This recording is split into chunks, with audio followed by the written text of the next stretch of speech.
Vuelta con En Contexto Radio, está en sintonía de la 104.9 FM. En esta parte, como lo adelantábamos antes de ir a la pausa, vamos a revisar con nuestra invitada Nadia Chiriboga lo que fue el desarrollo de la primera vuelta presidencial en el Ecuador. Daniel Noboa, presidente en ejercicio, sacó el 44,3% de los votos y Luisa González de la Revolución Ciudadana 43,8%, menos de un punto de diferencia. Se habla del mejor resultado de la izquierda, la mayor votación alcanzada por la izquierda en ese país. Estas afirmaciones las vamos a contrastar con nuestra invitada Nadia Chiriboga, analista política del Ecuador, a quien damos la bienvenida a este espacio cuando son ya las 2:37 de la tarde. Buenas tardes, Nadia. ¿Cómo estás, Carlos? Muchísimas gracias a TV Venezolana y a Venezolana News por el aporte y la oportunidad que me brindan para poder hacer un poco el análisis de lo que fue las elecciones este 9 de febrero en Ecuador, en donde en contexto general nosotros que somos parte de este proceso de cambio de la revolución ciudadana, hemos venido partiendo por un análisis desde el contexto de una dictadura prácticamente por parte de Noboa, que vive el Ecuador, un candidato presidente que no ha asumido ni ha cumplido la voluntad del pueblo, como el tema de usar los medios estatales para promover su campaña electoral. Es un proceso con Nadia, disculpa, pero mencionas que Daniel Noboa no ha cumplido sus promesas, ha tenido un cuestionable gestión, sin embargo sacó 44,3%, una votación importante para alguien cuestionado, ¿no? Sí, totalmente de acuerdo contigo, pero no es las cifras que ellos esperaban.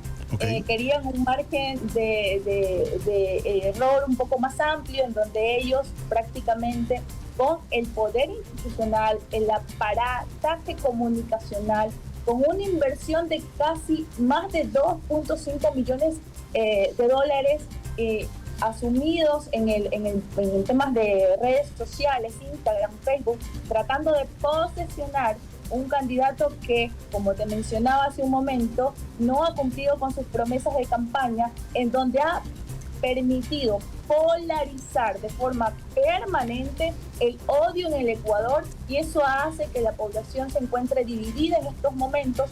Hace poquito escuchábamos las entrevistas que dieron en su medio de comunicación en el Ecuador, en donde él manifestaba que quienes votaron por el correísmo, quienes votaron por él, en el caso del correísmo eran narcodelincuentes, tachando a una población víctima de los altos índices de inseguridad.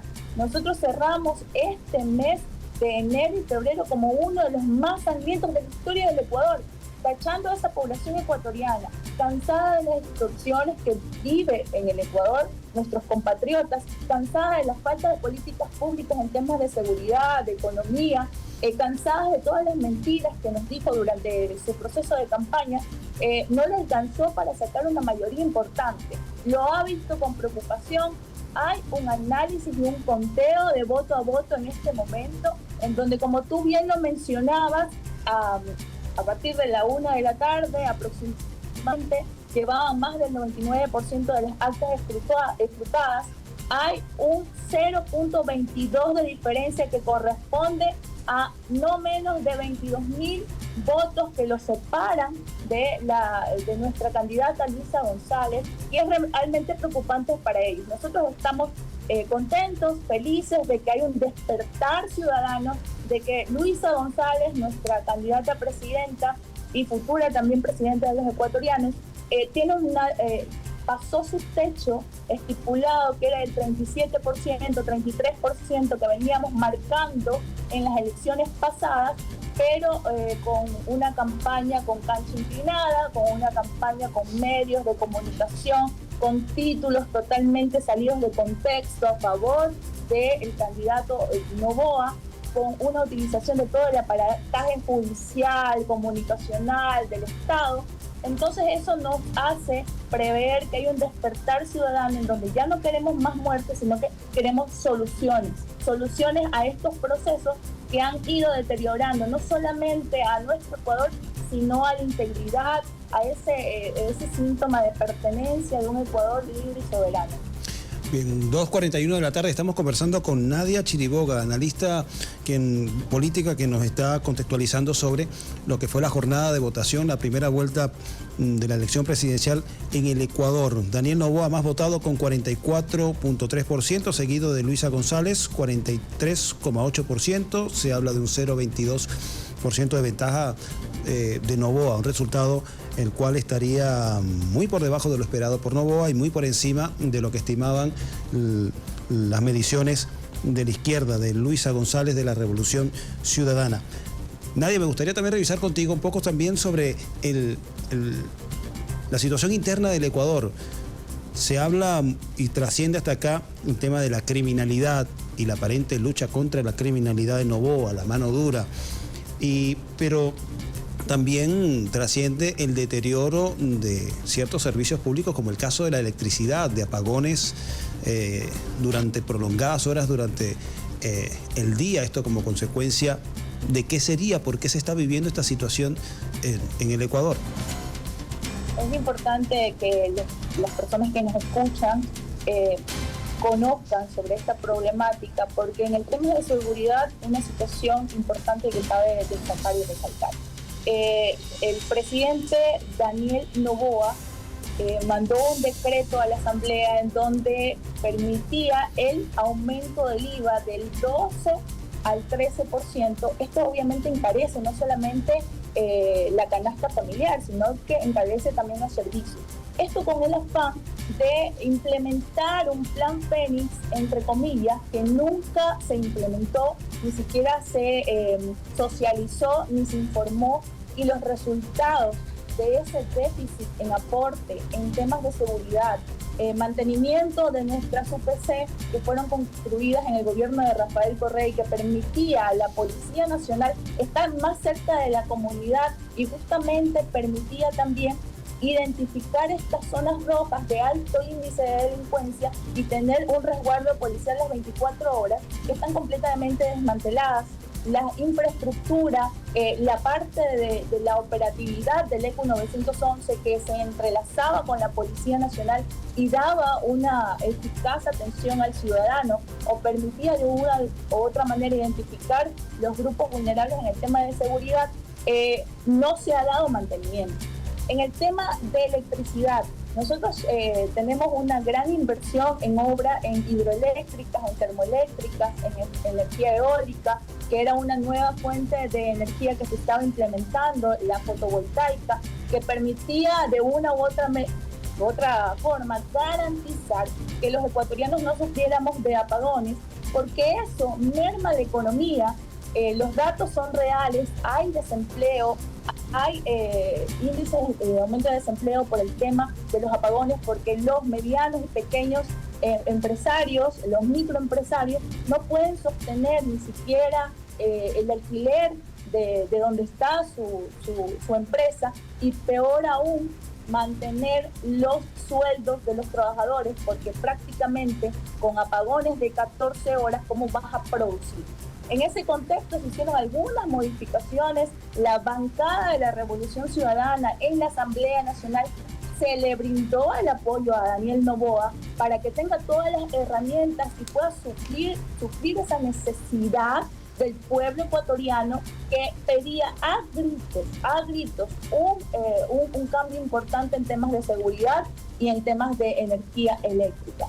No se dieron mantenimientos a las termoeléctricas, se las abandonaron por completo, y eso hizo que en el momento de sequía, que no solamente vivió Ecuador, sino casi toda América Latina, no se pueda suplir la energía y la energía por las hidroeléctricas en energía térmica. Y esas fueron entiendo, Nadia, disculpa, que a este problema de infraestructura disponible para la generación de electricidad, no conforme con eso, Noboa tuvo un impasse diplomático con el gobierno de Colombia, de donde también compraban algún tipo de electricidad, lo cual complicó aún más la situación. Sí, es importante esta parte, porque de ser exportadores de energía, porque nosotros le vendíamos a Colombia, tuvimos que prácticamente rogar a nuestro pueblo hermano colombiano que nos ayude con energía eléctrica para poder suplir esa necesidad. Y otra cosa más importante es que todo este deterioro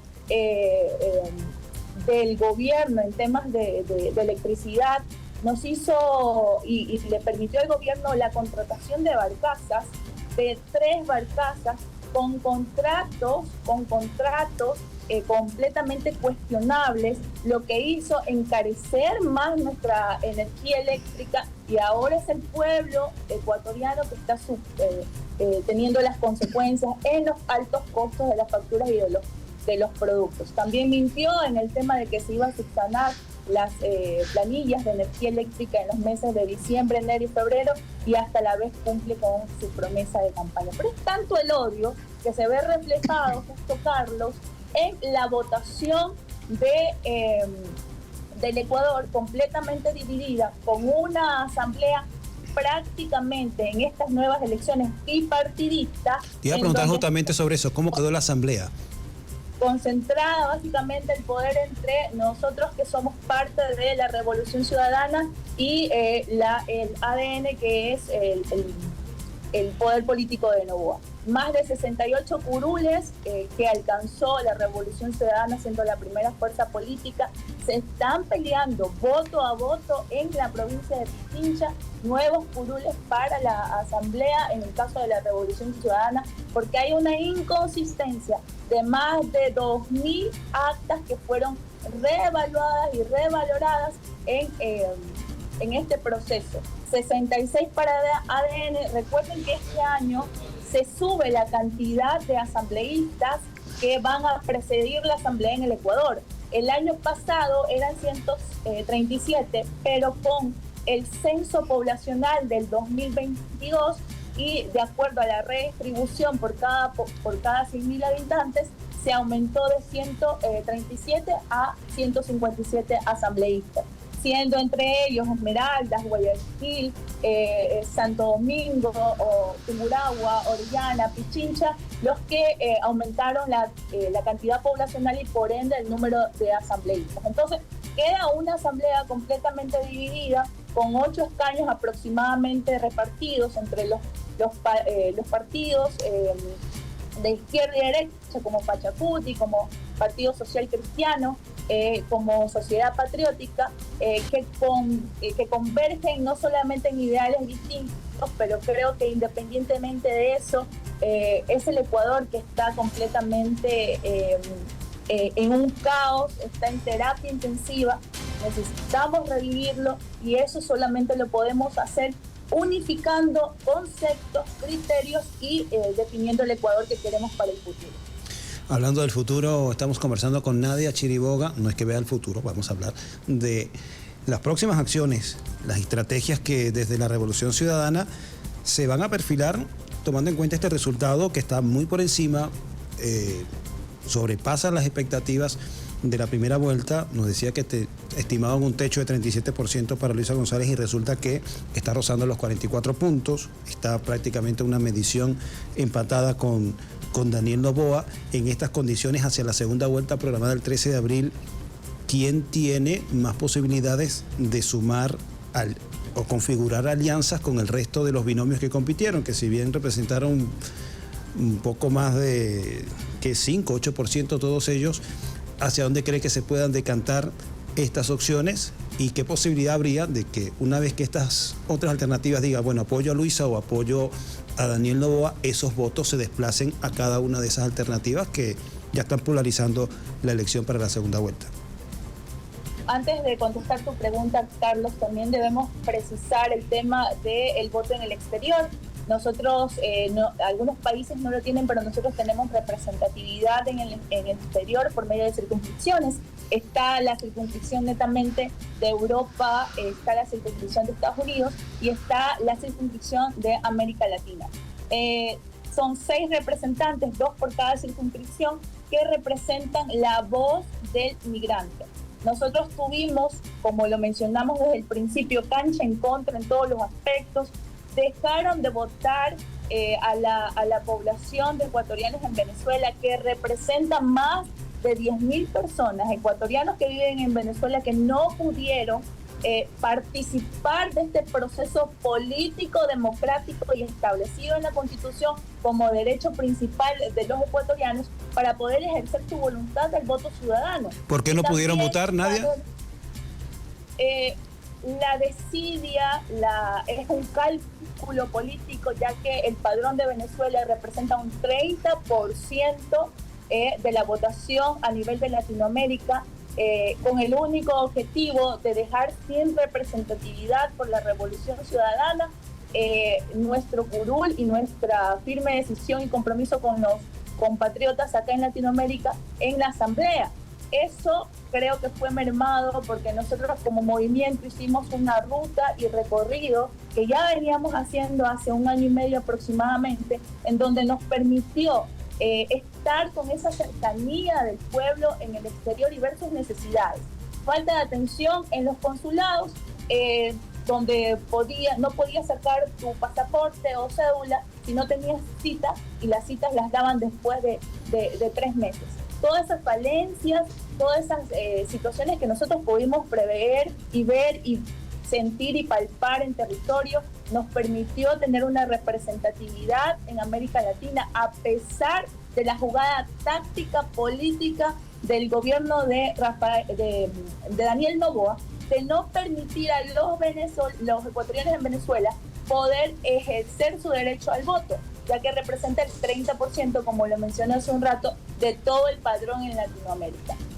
Nosotros, gracias a todo el esfuerzo de un equipo comprometido no solamente con la Revolución Ciudadana, sino con el país, nuestra representatividad se fue marcada y nuestra candidata, la doctora Eliana Correa, actual asambleísta electa por la circunscripción de América Latina, África y el Caribe, es nuestra representante.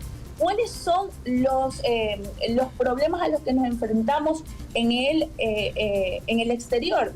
Una embajada completamente parcializada a beneficio del gobierno de Noboa, gente trabajando de 24/7, incluso rumores de que se compró la conciencia del voto ciudadano en algunas circunscripciones, y eso la verdad que nos deja un sinsabor de qué estamos haciendo con los jóvenes, porque recordemos que acá en Argentina nuestra población es mayormente joven. Nadia, nos queda un minuto, disculpa, pero ya sobre la posibilidad de configuración de nuevas alianzas o de alianzas para ya el 13 de abril, ¿cuál pudiese estar adelantada? ¿Cuál es factible? Nos queda un minuto.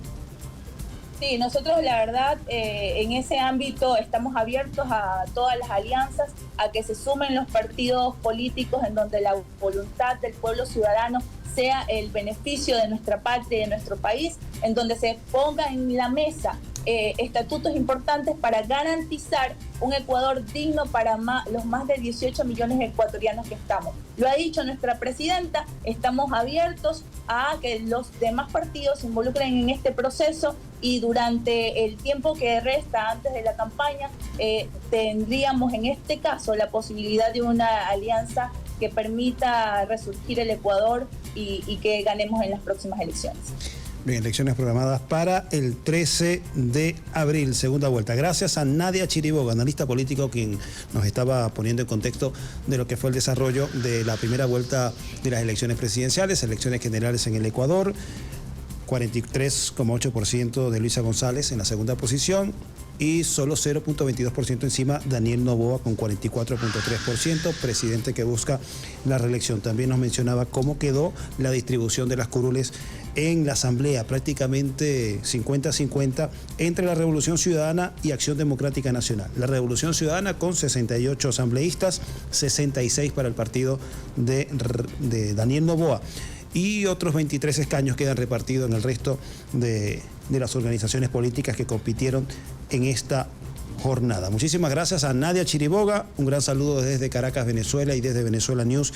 Gracias por tu participación en este espacio. También gracias a todos ustedes quienes nos sintonizan todos los días, y en especial a este espacio todos los miércoles de 2 a 3 de la tarde, a este servidor Carlos Arellán Solórzano con la revisión de temas de la actualidad e interés internacional. Hoy lo hemos hecho en la primera parte sobre los 46 años de la Revolución Islámica de Irán, y en la segunda mitad sobre lo que fue la primera vuelta y elecciones generales del Ecuador. Segunda vuelta para el 13 de abril. Dicho esto, llegamos al final. Muchísimas gracias por su sintonía. La invitación es para que continúe con la programación de Venezuela News Radio 104.9 FM en Caracas, y saludos al resto de las localidades que nos escuchan: Táchira, al sur del lago, Aragua, Anzoátegui, en Monagas, en Portuguesa, Apures, Barinas, Nueva Esparta, y cuál se me escapa por ahí, Trujillo. A todos ustedes, muchísimas gracias. Sigan con Venezuela News Radio. Y con esto concluimos